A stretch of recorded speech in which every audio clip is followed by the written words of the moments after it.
diaspora. Ẹ káàbọ̀ sórí ètò. Gbogbo àgbáyé pátá ló ti mẹ́lẹ̀. Wípé Friday tó ń bọ̀ yìí. Friday mọ́júmọ́ Saturday. Saturday mọ́júmọ́ Sunday lórí òkè Apòmù nípínlẹ̀ Ọ̀ṣun. Orí òkè Ìfọwọ́kànmí. Kábíyèsí Ọlọ́run wípé ẹgbẹ̀lẹ́gbẹ̀ àti ẹgbẹ̀lẹ́gbẹ̀ wòlíì. Èyí tí bàbá lọ́wọ́ àti bàbá lọ́wọ́ mọ́ léwájú wọn. Nígbà tí bàbá Jésù máa jẹ́ olùgbàlejò àgbà pẹ̀lú àwọn olórí ẹ̀mí. Lady Evangelist Dr. Abọ́sẹ̀dé Adéwà ń bọ̀ ńbẹ̀.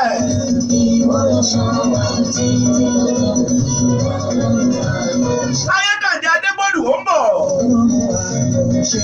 Pásítọ̀ Fẹ́mi Emmanuel. Prọfẹ̀sà Òjó.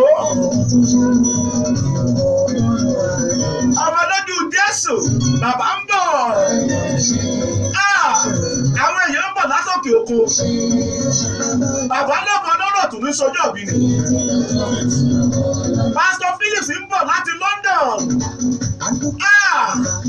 Orí òkè Apòmù, orí òkè Ìfọwọ́kànmí yóò gbàlejò òbítíbitì àlejò ni.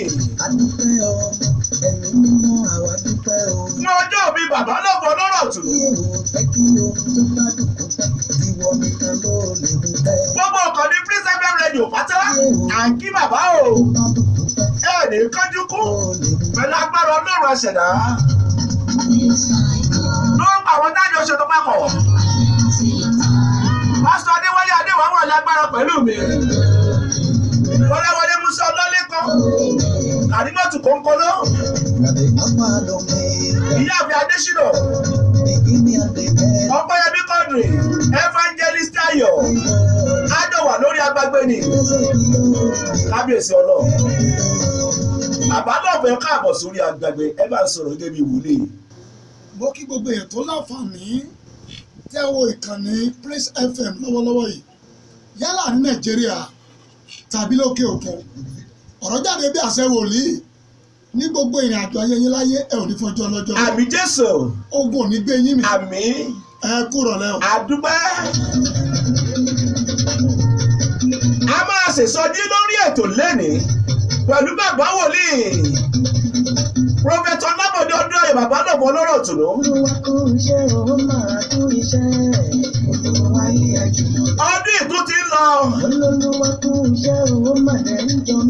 Ọjọ́ ṣẹ́fẹ̀sì rẹ dáadáa.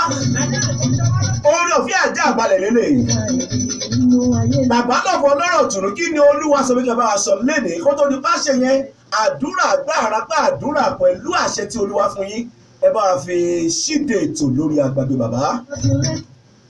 Gbogbo ẹ̀dá alààyè tó ń gbọ́ ètò yìí tàbí tó ń wò ó níbikíbi tó ti wo ètò yìí ò ní sọnù. Àmín Jésù. Ogun ò ní gbé ẹ̀mí. Àmín Jésù.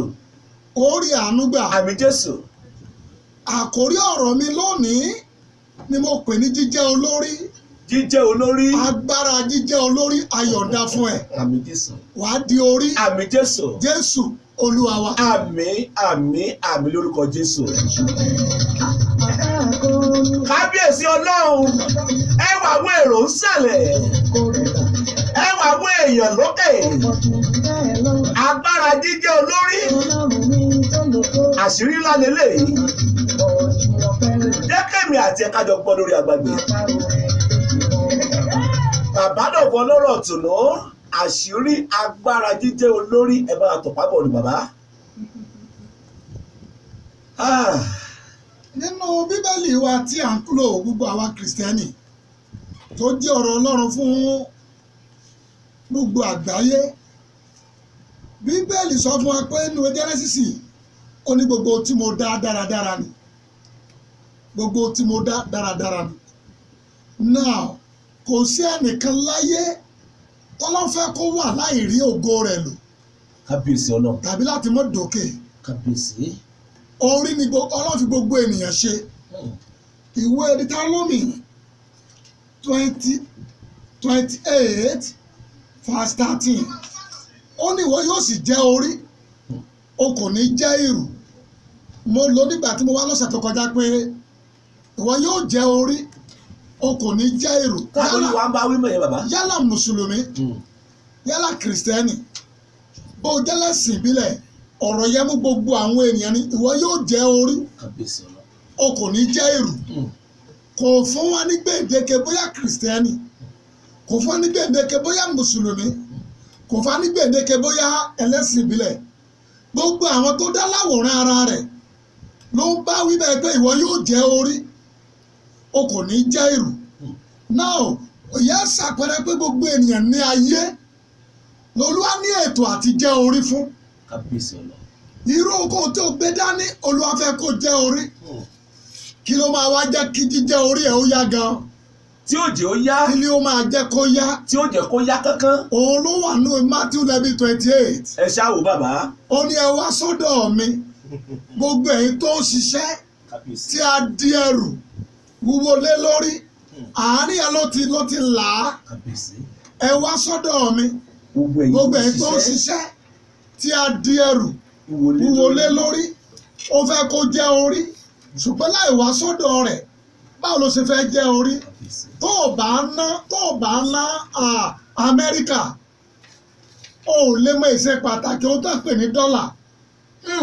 tí o bá ná Amẹ́ríkà o ò ní mọ̀ ìṣe pàtàkì ohun tó ń pè ní dọ́là. Tó o bá dẹ̀ ná UK ìyẹn London o ò ní mọ̀ ìṣe ohun tó ń pè ní pound sterling. Tó o bá ná Nàìjíríà o ò ní mọ̀ ìṣe pàtàkì náírà.